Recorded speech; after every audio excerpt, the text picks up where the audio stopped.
Sa buhay, hindi ka matututo kung hindi mo tatanggapin yung consequences sa bawat pangyayari sa buhay at paligid mo.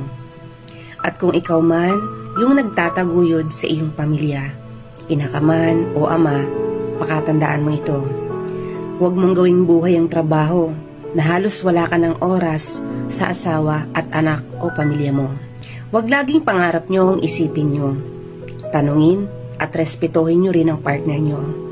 Kasi gusto rin nilang sumabay sa lipad nyo. At para sa mga ama ng tahanan, pakatandaan nyo ito. Ang mga babae, hindi basta asawa lang o housewife lang na akala nyo taga-asikaso, taga-alaga, tagahain ang gusto nyo habang buhay. May mga pangarap din sila. At syempre tulad mo, napapagod din sila, physical at emotional. Huwag laging pairalin o unahin yung galit kasi marami tayong nagagawa na maling desisyon na hindi na pwedeng ibalik, lalo kung buhay yung kapalit. Nasa huli ang pagsisisi at makikita nyo lang ang halaga ng isang tao kapag wala na ito.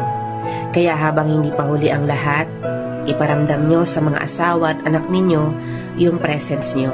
Dahil ang buhay natin, iisa lang yan at hindi na kaya pang palitan kapag binawi na ng nasa itaas.